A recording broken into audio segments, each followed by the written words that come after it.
Él entró al baño y no salía. Llevaba varios minutos adentro, y nuestra puerta quedó así, con ese espacio pequeño. Un vano, apenas lo suficiente para que pasara la luz. Yo seguí sentada en la mesa del comedor frente al curso que estaba tomando en línea. Pero algo me dijo, ve a ver qué está haciendo ahí adentro. Giré el celular despacio, encendí la cámara en silencio, y lo vi, adentro de la ducha, con el teléfono apoyado en la ventana, con una videollamada abierta, hablando con una mujer, diciéndole, te amo, te amo, te amo, dentro de mi casa, con mi ropón rosado colgado en la puerta del baño. Ella lo veía a él, y veía mi ropón, y sabía perfectamente en qué casa estaba él. Grabé todo, porque él me llamaba loca. Decía que yo sacaba cosas de la nada, que no había nadie, pero ahí estaba, dentro de mi baño, dentro de mi casa, diciéndole a otra que la amaba. Cuando salió, le dije con la voz más tranquila que pude encontrar, ¿qué tal el baño? No respondió, siguió de largo. Llevábamos 20 años juntos, habíamos construido un departamento nuevo, teníamos un hijo de 8 años, y yo acababa de grabar la prueba de que nada de lo que creía que tenía era lo que parecía. Pero lo que encontré en ese baño no fue lo más difícil. Lo más difícil fue entender que durante 20 años yo había construido todo. Pagado todo, sostenido todo, en silencio, creyendo que eso era amor. Esta es la historia de Valentina. Y si alguna vez sostuviste más de lo que te correspondía creyendo que eso era amor, esta historia también es tuya. Quédate hasta el final, porque para entender lo que pasó en ese baño, necesitas saber todo lo que vino antes. No el resumen, la historia completa, porque la traición más grande no fue lo que filmé, fue todo lo que ocurrió antes de que yo tuviera el celular en la mano.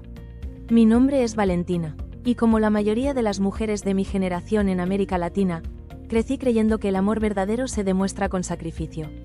Que si te duele, es porque importa. Que si te cansas, es porque eres buena. Que dar más de lo que recibes es una señal de tu valor, no de tu error. Nadie me lo dijo con esas palabras, pero lo aprendí viendo. Mi padre trabajaba en construcción desde que tengo memoria. Llegaba con las manos ásperas y el cuerpo cansado. Pero llegaba siempre. Mi madre no trabajaba fuera de casa, pero sostenía todo lo demás. Llevaba las finanzas del negocio de mi papá, iba al banco, hablaba con el contador, archivaba las facturas, manejaba los pagos. Desde pequeña, ella me llevaba con ella.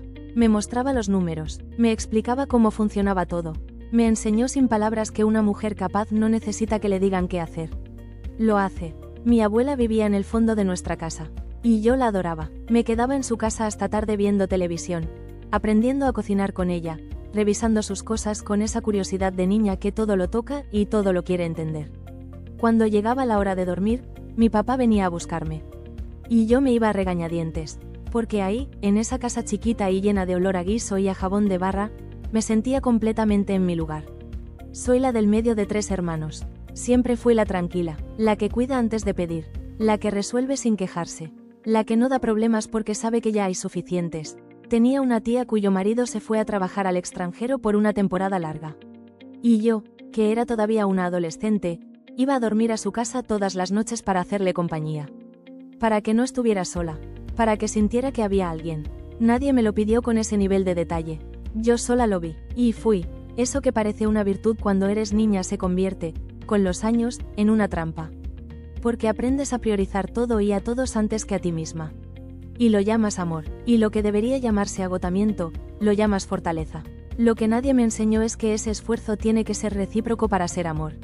De lo contrario, es solo una costumbre, una muy costosa. Conocí a Alejandro en el colegio técnico.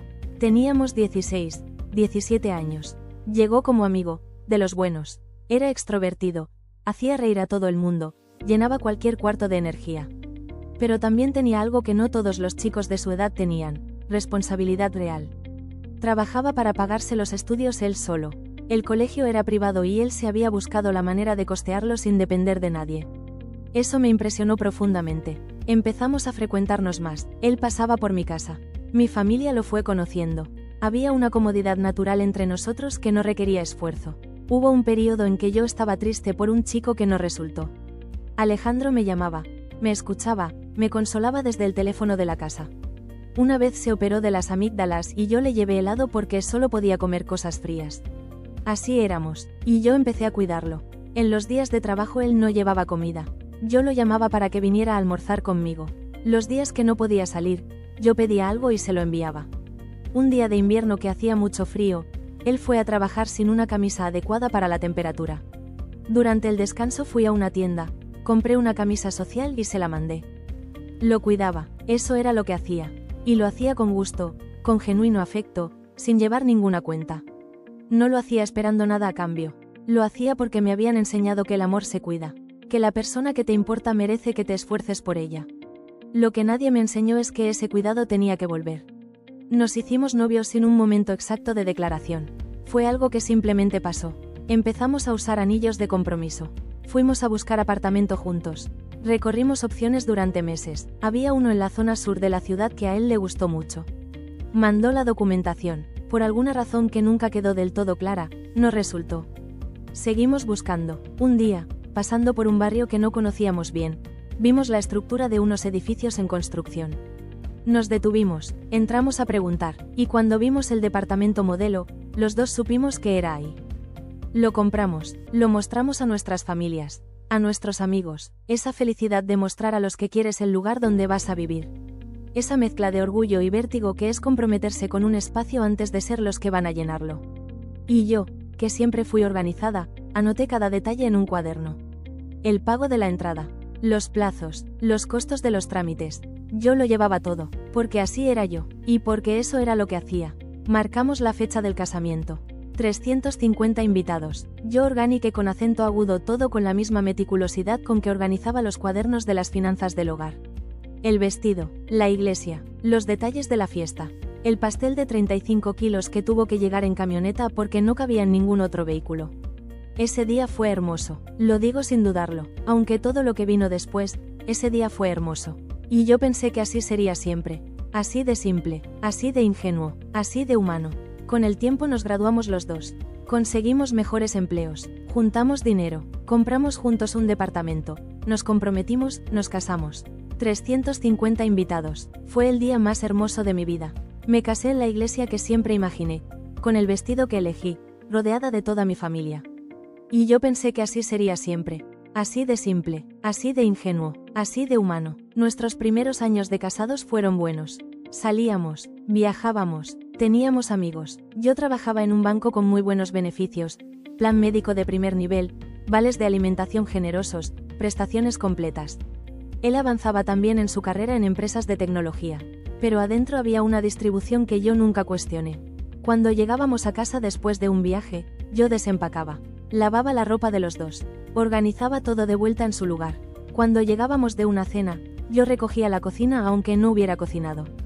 Cuando había algo que hacer en la casa, yo lo anotaba en mi lista y yo lo resolvía. Él jugaba en el computador. Había una escena que se repetía y que yo llegué a conocer de memoria. Él en el cuarto, con la puerta entreabierta, la luz del monitor azulando su cara. Yo en la cocina preparando la cena, o lavando los platos, o armando la mochila del niño para el día siguiente.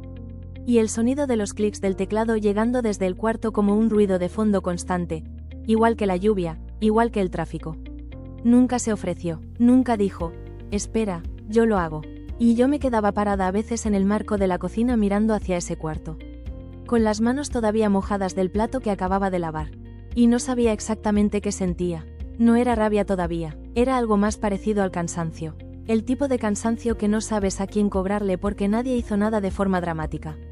Nadie gritó, nadie golpeó, solo pasó el tiempo y una de las dos personas nunca preguntó si necesitabas ayuda. Y yo nunca exigí, porque me habían enseñado que exigir es de las que no quieren a su marido. Que si lo amas, lo dejas descansar. Que él trabajó todo el día. Yo también había trabajado todo el día. Pero eso no contaba de la misma manera. Hay una crueldad muy particular en eso. No en el gesto de no ayudar, sino en el silencio que lo rodea. En el hecho de que nadie lo nombre. De que todo el mundo en la mesa lo vea y nadie diga nada. De que tú misma aprendas a no decir nada porque la última vez que lo dijiste hubo una discusión y el costo de la discusión fue mayor que el costo de hacerlo tú sola. Así funciona la erosión. No con un golpe, con silencio acumulado. No era maldad, era simplemente que yo nunca dije, esto no está bien repartido. Porque me habían enseñado que quejarse es de flojas, que si puedes hacerlo, hazlo. Y yo podía, siempre podía. Dividíamos todas las cuentas en partes iguales. El departamento, el agua, la luz, la comida. 50% exacto. Aunque con los años él empezó a ganar considerablemente más que yo, el porcentaje nunca cambió. Yo seguía pagando la mitad de todo. A mí no me parecía injusto porque era nuestro acuerdo y yo lo cumplía. Lo que sí noto ahora, mirando hacia atrás, es que en todos esos años él nunca me pagó espontáneamente un almuerzo, una cena, un detalle. Cuando salíamos a comer, yo me preocupaba de que el lugar no fuera muy caro porque sabía que iba a tener que pagar mi parte. Hubo viajes que no hice porque él decía que no tenía dinero y yo no quería ir sola. Nunca lo vi como un problema. Era simplemente nuestra manera de funcionar. 5 años después de casados, quedé embarazada. Me enteré sola, en urgencias de un hospital, mientras él estaba atendiendo el velorio de un familiar. Positivo. Empecé a llorar. La médica me dijo, ¿por qué lloras? No eres una niña, estás casada. Tenía razón, pero me había tomado completamente por sorpresa. Cuando llegué a casa y se lo dije a Alejandro, se puso feliz de inmediato. Llamó a su mamá, llamó a todos. Esa noche la casa estaba llena de gente celebrando mientras yo todavía procesaba la noticia, sentada en el sofá sin saber exactamente qué sentir. El embarazo fue tranquilo. Mi hijo nació en abril, de parto natural como yo quería. Cuando lo pusieron en mis brazos, supe que ese era el amor más real que había sentido en toda mi vida. Alejandro era buen padre, lo reconozco y lo digo sin dudarlo. Llevaba a nuestro hijo a la escuela, jugaba con él. Los jueves jugaban fútbol con otros papás del colegio. Participaba en su vida, pero en la casa, en las tareas del hogar, en el sostén cotidiano, la mayoría caía sobre mí. Cocinaba, organizaba, planchaba, lavaba, ordenaba. Tenía el congelador lleno de comidas preparadas para la semana. La ropa de los tres siempre en orden, los armarios impecables. Llevé las finanzas del hogar en cuadernos detallados durante todos esos años. Y él estudiaba. El plan médico era el mío, pero él lo usaba porque el suyo era de menor cobertura. Lo decía delante de los amigos sin ningún pudor. Yo uso el de ella porque tiene acceso al mejor hospital. Y yo lo escuchaba y pensaba que eso era normal, que compartir esas cosas era lo que hacían las parejas. Lo que yo no veía era la diferencia entre compartir y usar. El que comparte, también da. El que usa, solo recibe. Durante 20 años confundí las dos cosas. Y la confusión tenía precio. Un precio que yo pagaba sola, sin saberlo, cuaderno a cuaderno. En esos tiempos pensé mucho en Isabel Allende, la escritora latinoamericana más leída del mundo. Pero antes de ser eso, fue una mujer que lo perdió todo. Su país, su hogar, las personas que amaba, un exilio que la arrancó de todo lo que conocía. Y en medio de ese dolor, escribió. No para olvidar, para recordar, para demostrar que lo que una mujer construye en silencio nunca se pierde del todo. Que puede ser destruido, pero no borrado. Yo pensé en ella en los momentos en que yo también creía que todo lo que había construido había desaparecido.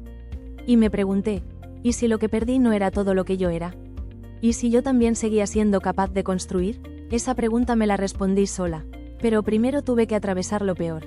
Un intercambio afuera, después una maestría cada 15 días, después cursos de inversión. Yo lo apoyé en todo. Cuando se fue al intercambio, me quedé sola con un niño de casi 2 años durante semanas. Hubo una crisis de agua en la ciudad. Las llaves no daban una gota. Yo, sola con mi hijo, compré agua por botellones para bañarlo, para cocinar. Lo resolví, sin llamarlo desesperada, sin hacer un drama, porque así era yo. Hubo un año nuevo que marcó algo. Yo estaba embarazada. Habíamos acordado pasar la noche en casa de unos amigos juntos. Nos peleamos por algo pequeño, como siempre, por las tareas de la casa o por el computador. Le dije que no quería ir. Él se fue igual, solo, a celebrar con los amigos. Y yo pasé el año nuevo sola, embarazada, llorando hasta que no pude más. Tuve que pedirle que me llevara al hospital de la angustia. Me llevó, luego todo se calmó, pero ese momento lo guardé. Lo guardé junto con muchos otros que acumulé sin ponerles nombre. Y cuando él regresaba de sus estudios, yo sentía que me había ganado algo. Que el sacrificio iba a valer. El problema es que llevaba años esperando que valiera. Y nunca pregunté directamente a quién le estaba invirtiendo. Había algo más que guardaba en silencio durante esos años. Sueños míos que fui archivando sin darme cuenta. Hubo un momento en que yo quería montar un pequeño negocio propio. Una tienda de artículos de decoración para el hogar. Había investigado, había mirado locales, había pensado en los números. Se lo comenté a Alejandro. Me dijo que el mercado estaba muy difícil, que yo ya tenía suficiente con el trabajo y con el niño. Que no era el momento. Guardé la idea. Hubo otro proyecto, una especialización que me interesaba para avanzar en mi carrera. Me dijo que era caro, que no era necesario. Guardé ese también. No es que me prohibiera nada con palabras directas. Era más sutil. Era el tono que decía, Qué exagerada, ya tienes suficiente. Era el silencio que comunicaba. No me gusta que pienses en algo sin mí. Era la manera de hacer sentir que mis ideas eran proyectos de otra persona, no míos. Y yo guardaba, y callaba, y seguía. Hay un tipo de control que no se parece al control que conocemos. No hay gritos, no hay golpes, no hay amenazas directas, hay comentarios que parecen preocupación pero que te reducen. Hay silencio donde debería haber apoyo. Hay una manera de hacer sentir que sin él no sabrías cómo funcionar. Y cada uno de esos momentos, solo, parece pequeño. Pero acumulados durante años crean algo concreto. Una mujer que ya no sabe si puede. Que necesita pedir permiso antes de decidir. Que duda de sus propias capacidades. Yo llegué a ese punto. Y recuperar esa certeza fue el trabajo más importante que hice en toda mi vida. Más importante que el empleo. Más importante que el proceso legal. Creer que podía fue lo primero. Todo lo demás fue consecuencia. En el año 2022, después de 17 años en el banco, me desvincularon. Un martes por la mañana. 17 años, un correo y una reunión de 20 minutos. Ese mismo día, con los ojos llenos de lágrimas, se lo dije a Alejandro. Me abrazó, me dijo que estábamos bien económicamente, que no me preocupara, que aprovechara para descansar. Me dijo, yo me hago cargo mientras encuentras algo nuevo. Me sentí segura por primera vez en mucho tiempo. Esa seguridad fue lo que más me dolió perder después, porque mientras yo descansaba confiando en él, algo ya había empezado. Algo que yo no sabía, algo que él ya sabía perfectamente. El departamento nuevo quedó listo en diciembre de ese año. Era hermoso, todo lo que habíamos diseñado juntos con la arquitecta, cada detalle elegido con cuidado. Mi hijo había escogido su cuarto. Yo me paré en el umbral el primer día y pensé, aquí vamos a ser felices. Duré 15 días pensando eso. Después empezaron las señales, un perfume de mujer en el carro. Un domingo que iba a casa de su mamá y ella llamó preguntando dónde estaba porque no había llegado. Caminatas de 1 hora que de pronto tardaban 2. Un reloj que llevaba meses parado y que de pronto fue a arreglar. Se arreglaba más, salía diferente, lo noté, no dije nada todavía. Una noche le pregunté directamente qué estaba pasando. Me dijo, ¿quieres saber la verdad? Le dije que sí. Me dijo, estoy cansado. No te siento presente, no me deseas, no quiero seguir así. Llevábamos 15 días en el departamento nuevo. Me echó la culpa de todo. 16 años juntos, un hijo, un departamento diseñado juntos, una boda de 350 personas. Y él me decía que yo no lo veía. Le pregunté si había otra persona. Me juró que no, me lo juró mirándome a los ojos. Yo le creí, o quise creerle, porque era más fácil creer que el problema era yo que aceptar lo que en el fondo ya sabía. Intentamos un viaje con amigos que ya teníamos planeado. Durante esos días estuvo normal. Me decía que me amaba. De regreso, el silencio otra vez. En nuestro aniversario de bodas le propuse salir. Fuimos a caminar a un parque cerca de casa. Cenamos en casa porque había comida preparada. Y ahí me habló de divorcio como si fuera una decisión ya tomada y solo faltara informarme. Me explicaba cómo nos íbamos a dividir las cosas. Me preguntaba si yo iba a saber manejar mis finanzas sola. Me ofrecía enseñarme sobre las inversiones que habíamos construido juntos. Como si yo fuera su alumna y no su esposa. Semanas después avisó que tenía que trabajar el sábado de noche. Una implementación técnica en los servidores. El celular no iba a funcionar. Antes de que saliera, revisé su mochila. Adentro. Una camisa que yo no había visto nunca, 500 pesos en efectivo, el estuche de sus lentes de contacto, y lo que claramente era un cepillo de dientes. No dije nada, pero ya sabía. Volvió el domingo, con cara de quien aprontó. Venía agotado, tenía brillos de maquillaje en la camisa. Esa misma semana me dijo que ya no necesitaba que le lavara la ropa. Nunca en su vida había encendido la lavadora. Quería aprender. También quería aprender a cocinar cosas básicas que nunca había hecho. Se estaba preparando para irse. Y yo lo veía prepararse y seguía sin querer creer lo que ya sabía. Yo le dije, nunca te lavé la ropa por obligación. Siempre fue por amor. Él no respondió. Y entonces llegó ese día. Yo estaba tomando un curso en línea desde la mesa del comedor.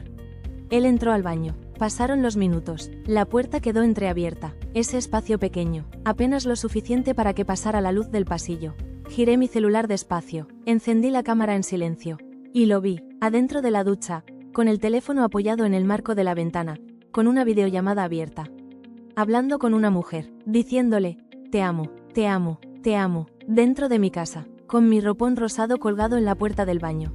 Ella lo veía a él, y veía mi ropón, y sabía perfectamente dónde estaba él. Grabé todo, porque él me llamaba loca. Decía que yo sacaba cosas de la nada. que no había nadie, pero ahí estaba, dentro de mi baño, dentro de mi casa, diciéndole a otra que la amaba. Y yo, con el celular en la mano, grabando la prueba de que no estaba loca. De que lo que veía era real. Hubo un momento, mientras grababa, en que sentí todo y nada al mismo tiempo. No lloré, no tiré nada, no entré al baño, me quedé sentada en exactamente el mismo lugar donde había estado segundos antes, con el celular en la mano y el cursor parpadeando en la pantalla del curso que ya no iba a terminar ese día. Sentí algo que no tiene nombre sencillo. No era solo traición, era la confirmación de algo que mi cuerpo ya había sabido antes que mi cabeza. Era el momento exacto en que dejas de esperar que la versión buena de la historia sea la verdadera.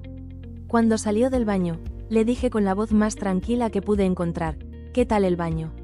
No respondió, siguió de largo. Pocos días después se fue, empacó lo que le importaba. Sus perfumes, su ropa, los vinos que había comprado, los vasos que yo le había regalado en el Día del Padre, el set de asador que compré para él. Cargó el carro y se fue. Antes de salir se acercó y me preguntó, ¿todavía puedo darte un abrazo? No respondí. Entró al cuarto de nuestro hijo, se sentó frente a él y le dijo, me voy. Y salió. Nuestro hijo tenía 8 años. Lo que vino después es lo que los vídeos de motivación nunca muestran completo. La parte bonita llega después. Es real, llegó también para mí, pero primero vino lo otro. Me quedé sin trabajo, sin ahorros propios porque todo el dinero que habíamos juntado en años estaba en inversiones que él administraba y a las que yo no tenía acceso. Con un departamento nuevo que seguía generando gastos que yo no podía cubrir sola. Con un hijo que empezó a llorar de noche, a mojar la cama, a quedarse con la vista perdida mirando la nada. Mi hijo dormía abrazado al álbum de fotos de la familia, con ese álbum apretado contra el pecho. Las páginas abiertas en una foto de los tres, él dormido, y la foto mirándome desde el suelo. Eso fue lo más difícil de todo. No el baño, no que se fuera, sino ver a mi hijo de 8 años tratando de no perder a su familia abrazando una fotografía. No podía devolverle la familia que había tenido, pero podía quedarme, podía no irme, y eso fue lo único que me importó desde ese momento. Alejandro empezó a reducir lo poco que me había dejado. La tarjeta adicional pasó de 900 pesos al mes a 100. Después la bloqueó completamente, bloqueó también la tarjeta del supermercado. Un día, al mediodía, mientras cocinaba, el gas se apagó sin aviso. Lo había cortado porque yo había pasado la cuenta a su nombre para que él la pagara. No la pagó. Calenté la comida de mi hijo en el microondas. Lo mandé a la escuela. No le dije nada. Al día siguiente, cortó el cable. Mi hijo llegó de la escuela y la televisión no encendía. Yo le dije que había un problema técnico. Me busqué la manera, siempre me busqué la manera. Y mientras yo calentaba la comida de mi hijo en el microondas, él gastaba 30.000 pesos en restaurantes de lujo. 28.000 el mes siguiente. Hoteles, viajes a la playa. Buscando en el celular que había quedado en casa, encontré en una carpeta del correo electrónico una factura de joyería. Un anillo comprado en efectivo. El 5 de enero, el mismo día, antes de trabajar toda la noche en los servidores. Busqué el código del producto. Encontré la foto del anillo en el sitio de la joyería. Después lo vi en la mano de ella en una foto de Instagram. Y en las búsquedas de Google de ese mismo celular encontré algo más. Cómo tener una vida de lujo. Ese era el hombre que había pasado 20 años conmigo. Ese era el proyecto en el que yo había invertido cada peso, cada hora, cada sueño archivado. Un hombre que no sabía lo que tenía, pero que buscaba algo que todavía no había conseguido. Para mí era suficiente, para él, no, y esa diferencia, que parece pequeña en palabras, lo explica todo. Hubo también un periodo en que yo todavía tenía esperanza. Eso también quiero contarlo, porque es la parte que más vergüenza da admitir. Un sábado, el día antes del cumpleaños de nuestro hijo, él apareció en casa. Me vio muy delgada, porque había bajado mucho de peso. Propuso hacer un asado, comimos los tres, y esa noche, cuando mi hijo fue a bañarse, él entró a mi cuarto. Se recostó a mi lado. Me dijo que me extrañaba, que sentía mi olor, que echaba de menos cómo éramos. Me dijo que estaba arrepentido pero que no sabía si podría volver. Yo me aferré a esas palabras como a una tabla en el mar. Al día siguiente, para el cumpleaños del niño, él había dicho que volvería a desayunar con nosotros. Preparé la mesa, 3 lugares, pan, frutas, café. Cuando sonó el timbre, abrí con el corazón acelerado. Eran él, su mamá y su papá, los 3 juntos. Él actuó como si lo de la noche anterior nunca hubiera pasado. Lo llamé al cuarto, le pregunté qué había sido lo de la noche anterior. Me miró y dijo, no sé de qué estás hablando. Después me enteré que esa misma noche, después de salir de mi casa, Fue a un bar con ella. La misma noche, esa fue la última vez que yo le creí algo. El proceso legal duró meses que se sintieron como años. Un día, caminando a buscar a mi hijo al colegio, los vi. A él y al abogado que quería que USA con acento agudo Ramos los dos.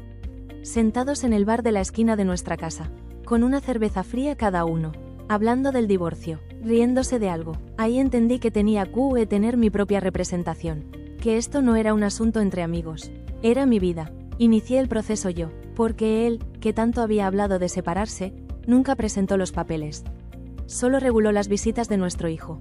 Y luego vino la escena que no puedo contarla sin que todavía me duela. Un día él fue a buscar a mi hijo para el fin de semana y mi hijo no quería ir. Mi hijo lloraba, decía que no quería. Él llamó a su abogado. El abogado vino, llamaron a la policía, y la decisión fue llevarlo a la fuerza. Pusieron a mi hijo llorando dentro del carro. Yo lo vi desde la puerta del edificio, sin poder hacer nada. Cuando el carro dobló la esquina y desapareció, me quedé parada en el umbral. No sé cuánto tiempo estuve ahí. Entré, cerré la puerta, y el departamento estaba vacío de una manera que no había estado antes. No era el silencio de cuando mi hijo dormía, era otro silencio, el de saber que alguien que amas se fue llorando y tú no pudiste hacer nada. Me senté en el suelo del pasillo, con la espalda en la pared, y me quedé ahí hasta que ya no pude seguir llorando, no porque se me acabaran las ganas, sino porque el cuerpo tiene un límite y yo había llegado a él. Los días que siguieron a eso fueron los más oscuros de todo. No por lo que él me había hecho a mí, sino por lo que le estaba haciendo a nuestro hijo. Mi hijo había empezado a tener pesadillas. Se despertaba en la noche llamándome. Yo iba a su cuarto y lo encontraba sentado en la cama, con los ojos abiertos, todavía a medias en el sueño. Lo abrazaba, le decía que estaba ahí, que no me iba a ir, y me preguntaba si eso era suficiente, si un abrazo de mamá a medianoche podía compensar lo que su familia había dejado de ser. No lo sé, todavía no lo sé, lo que sí sé es que nunca me fui. Que estuve en cada pesadilla, en cada cita médica, en cada día que él no quería ir al colegio porque le costaba estar entre otros niños cuyas familias seguían enteras. Y que cuando por fin empezó a mejorar, cuando empezó a reírse de nuevo con esa risa que llena el cuarto, cuando empezó a hablar de lo que quería ser cuando fuera grande, yo sentí algo que no tenía nombre exacto. No era alivio, era algo más profundo, era la certeza de que lo más importante que había construido en mi vida no se había roto.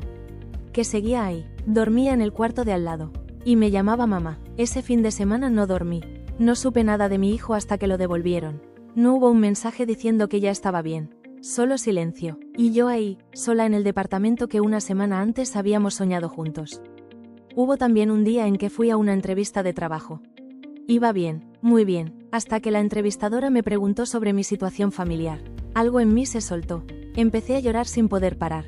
No me contrataron. Volví a casa en el metro llorando en silencio, con el bolso apretado en el regazo, pensando que no podía ni eso, que me había roto por dentro de una manera que se notaba hasta en las entrevistas. Esos fueron los meses más oscuros, no el día de la videollamada, sino esos meses grises donde nada avanzaba y yo sentía que me hundía más cada semana. En esos meses también entendí algo sobre los amigos. Cuando una pareja se separa, los amigos toman partido, no siempre de manera dramática. A veces simplemente dejan de llamar. De los amigos que teníamos juntos, la mayoría desapareció. No todos por maldad, algunos porque no sabían qué decir, algunos porque él llenó el espacio antes de que yo pudiera. Pasé de tener una vida social llena a tener muy poco. Eso duele de una manera que pocas veces se menciona. La soledad no es solo no tener pareja, es también llegar a un lugar que conociste lleno y encontrarlo vacío. Es ver que el número de personas que se quedaron de verdad cabe en una sola mano. Pero esas personas que se quedaron valen más que todas las que se fueron. Porque llegaron cuando no tenía nada que ofrecerles excepto mi honestidad y mi agotamiento. Y se quedaron igual, mi amiga que me llamó para que diera la charla, mi primo que me prestó dinero sin pedir fecha de devolución, mi terapeuta que me recordó semana a semana que yo era capaz. Mis padres que estuvieron en cada momento difícil sin preguntar cuándo iba a mejorar. El amor que importa no siempre llega en forma de pareja. A veces llega en forma de personas que simplemente no se van. Hay una frase que escuché muchas veces durante esos meses, de personas que querían consolarme. Decían, ya va a pasar. Y yo pensaba, ¿cuándo? ¿En qué momento exactamente deja de doler? ¿Hay un día, una hora, un segundo en que el dolor hace un clic y se convierte en otra cosa? No hay. Lo que hay es que un día te levantas y el primer pensamiento no es él. Y luego hay otro día en que te ríes de algo y no sientes culpa por haberte reído. Y luego hay un día en que caminas por la calle y el sol está cayendo sobre las hojas y piensas, esto es mío. Este momento es completamente mío. No es que deja de doler de golpe, es que va dejando espacio para otras cosas. Y en ese espacio, si tienes cuidado, si tienes paciencia, si tienes aunque sea una persona que no se va, vas construyendo algo nuevo. No la versión que eras antes, algo diferente, algo que solo tú puedes reconocer porque solo tú sabes lo que costó. Para el Día del Niño, no tenía dinero. Mi hijo quería una consola de videojuegos. Su papá le había dicho que se la iba a regalar. No había podido conseguirla. Yo tampoco podía comprarla. Y mi papá me ofreció prestarme el dinero. Le dije que no. Entonces recordé mis muñecas. Tenía una colección que había juntado desde los 12 años. De niña pasaba frente a la vitrina de una tienda y me quedaba mirando con los ojos muy abiertos. No podíamos comprarlas. Eran caras. Con mi primer sueldo, de adulta, fui y las compré. Las guardé en sus cajas originales. Las cuidé durante años. Las abría de vez en cuando para apreciarlas y las volvía a guardar. Anuncié 3. Cada una se vendió en 1.700 pesos. Con ese dinero compré la consola. La envolví en papel dorado. La puse debajo del televisor un viernes en la tarde, sin decirle nada a nadie. Le dije a mi hijo que bajara a buscar el pedido que había llegado. Cuando volvió y la vio, empezó a llorar. Me abrazó, me besó la cara, lloraba de alegría absoluta, de esa que no se puede fingir. Yo tenía el celular grabando desde antes. Guardé ese vídeo, porque en los momentos más oscuros de ese año lo abría y lo volvía a ver. Para recordarme que yo podía encontrar la manera cuando parecía que no había ninguna. Que ser madre sin recursos pero con creatividad y con todo el amor del mundo era suficiente. Más que suficiente, era todo. Los meses que siguieron fueron de reconstrucción lenta y real. Fui a terapia, llevé a mi hijo con psicólogo y psiquiatra. Estuvo internado un tiempo por la ansiedad que le dejó todo lo que había vivido. Yo asistí a cada cita, escuché cada diagnóstico, hice cada proceso que me pidieron. Sola, sin que su papá entrara de verdad a sostenerlo. Seguí buscando empleo. Hubo semanas en que no dormía bien, en que preparaba entrevistas mientras mi hijo dormía. Un día conseguí un trabajo pero el horario me hacía llegar siempre tarde a buscarlo al colegio. Él tenía ansiedad de abandono. Cuando llegaba al portón del colegio, lo veía parado ahí, con la mochila puesta, buscándome con los ojos entre los otros papás. Cuando me encontraba, su cuerpo entero cambiaba, como si hubiera estado conteniendo la respiración hasta ese momento. Tuve que dejar ese trabajo. Pero no me rendí. Un día, una amiga de la universidad me llamó. Me dijo que era profesora en una universidad técnica y que quería que yo diera una charla para sus estudiantes. Yo le dije que no sabía si podía, que estaba muy golpeada todavía, que qué iba a decirles. Ella me dijo, tienes todo para decirles. Fui, me paré frente a esos estudiantes con las manos ligeramente temblorosas y la voz que tenía que decidir si aguantaba o no. Aguantó. Cuando terminé, varios se acercaron. Me dijeron que era exactamente lo que necesitaban escuchar. Salí de ahí distinta, no curada, no entera todavía, pero diferente de cómo había entrado. Después vino un taller pagado. Después me invitaron a escribir un capítulo de un libro real, publicado, con presentación oficial. El día del lanzamiento, me puse un vestido que hacía meses no usaba. Me miré en el espejo antes de salir, y me reconocí, no a la que había sido antes, a una nueva versión, una que había pasado por algo enorme y que seguía estando de pie. Mi hijo estaba sentado en el público. Cuando terminé de hablar, aplaudió con las 2 manos muy fuerte y me mandó un corazón con los dedos. Ese momento vale más que cualquier cosa que Alejandro me quitó. Y me lo dio mi hijo. Nadie más. Conseguí un nuevo trabajo al final de ese año, en diciembre, cuando todos dicen que las empresas no contratan en época de fiestas. Fue un regalo. Hoy trabajo, estudio, tengo planes que son míos, no compartidos, no negociados, no sometidos a la aprobación de nadie. El año pasado viajé con mi hijo a Nueva York. Solo nosotros 2. En el aeropuerto me dio vértigo. Soy yo, sola, con un niño que depende completamente de mí. Sin pareja, sin red visible. Miré el cartel de embarque. Miré a mi hijo, que ya llevaba su propia mochila y me miraba como preguntando cuándo íbamos a movernos. Y abordamos. Llegamos. La ciudad estaba fría y llena de gente y nadie nos conocía y eso era exactamente lo que necesitábamos. Lo llevé a los mismos lugares donde yo había estado embarazada de él, antes de saber que existía. Saqué las fotos de esa época. Le mostré. Aquí estabas en mi barriga cuando tomé esta foto. Hoy la tomamos los 2 juntos. Él me miró como si eso fuera lo más extraordinario del mundo. Para mí también lo fue, porque llegar ahí no fue gratis. Costó noches sin dormir, trabajos que no resultaron, llantos en el metro, entrevistas fallidas, gas cortado, muñecas vendidas. Costó todo lo que costó. Y valió. Con el tiempo, él también fue retomando poco a poco la relación con su padre. Empezaron a salir los fines de semana, a jugar fútbol los jueves como antes. La conexión todavía no es lo que era. Quizás nunca vuelva a ser exactamente igual. Pero está, y eso también es algo. Yo nunca le dije que no fuera. Nunca hable con acento agudo mal de su padre frente a él. Sé lo difícil que es eso cuando estás en el peor dolor de tu vida. Pero también sé que mi hijo necesitaba a su papá, aunque ese papá hubiera fallado como esposo. Esas dos cosas pueden ser verdad al mismo tiempo. Hoy pienso en la mujer que fui durante esos años y le tengo comprensión. No me culpo, ella hacía lo que le habían enseñado a hacer. Cuidar, dar, sostener, no quejarse. Lo hizo bien, demasiado bien, y el error no fue haberlo hecho. El error fue hacerlo sola, en silencio, asumiendo que eso era el amor. El amor verdadero no te deja sola con todo. No te hace calcular si puedes pedir postre porque vas a tener que pagar la mitad. No se va a tomar videollamadas adentro de tu ducha. No te dice que no fuiste ambiciosa después de haber sido el motor de toda su ambición. El amor verdadero se nota en lo cotidiano. En quién lava los platos. En quién se levanta de noche cuando el niño tiene fiebre. En quién pregunta cómo estuvo el día sin que tengas que pedírselo. En si cuando tú estás mal, el otro está ahí de verdad. No como espectador, como compañero. Eso es lo que yo ahora sé que merezco. Y eso es lo que tú también mereces.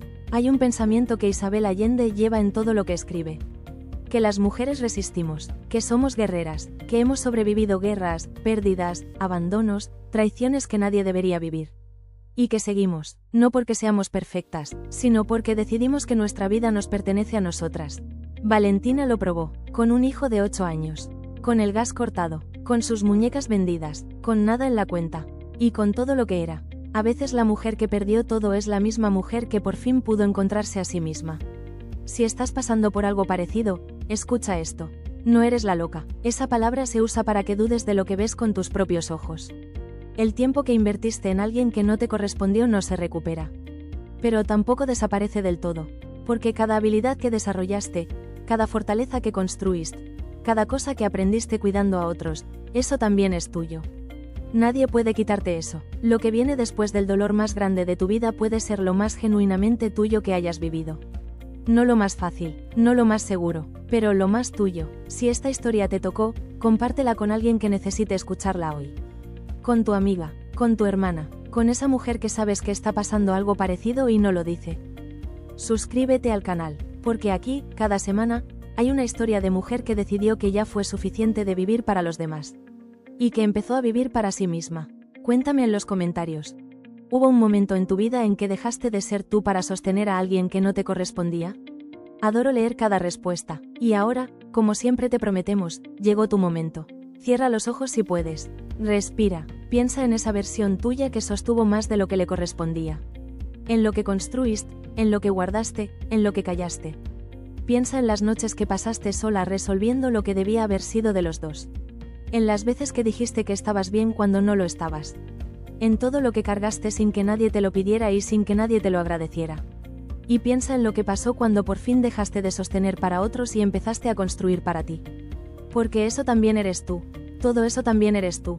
Deja que esta música llegue a donde las palabras no siempre pueden. Porque lo que eres, siempre fue suficiente.